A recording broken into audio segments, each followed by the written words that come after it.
പ്രശസ്ത ഹോളിവുഡ് താരമായ Nicole Kidman പരസ്യമായി തന്റെ ക്രൈസ്തവ വിശ്വാസം പ്രഘോഷിക്കുന്നതിൽ ശ്രദ്ധേയയാണ്.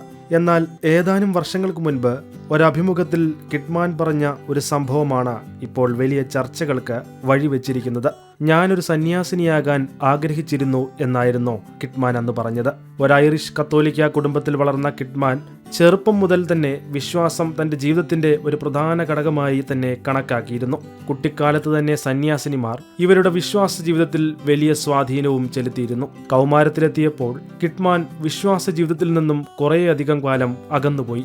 എന്നാൽ ഗായകനും സംഗീതജ്ഞനുമായ കീത്ത് അർബാനിനെ വിവാഹം ചെയ്യുന്നതിനു മുൻപ് അവർ വീണ്ടും ആ വിശ്വാസ തീക്ഷ്ണതയിലേക്ക് മടങ്ങിയെത്തി.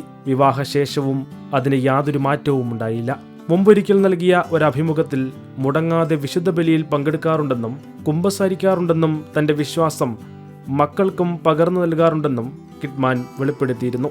എൻ്റെ മാതാപിതാക്കളിലൂടെ എനിക്ക് ലഭിച്ചത് ഞാനും എൻ്റെ മക്കൾക്ക് കൈമാറുന്നു എന്നായിരുന്നു അവർ ഇതിനെ വിശേഷിപ്പിച്ചത്.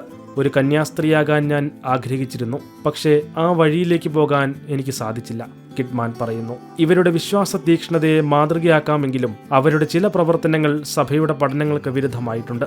നിരീശ്വരവാദം പ്രമേയമാക്കി പുറത്തിറക്കിയ ദ ഗോൾഡൻ കോമ്പസ് എന്ന സിനിമയിൽ ഇവർ ചെയ്ത വേഷം വലിയ വിമർശനങ്ങൾക്കും വഴിവെച്ചിരുന്നു.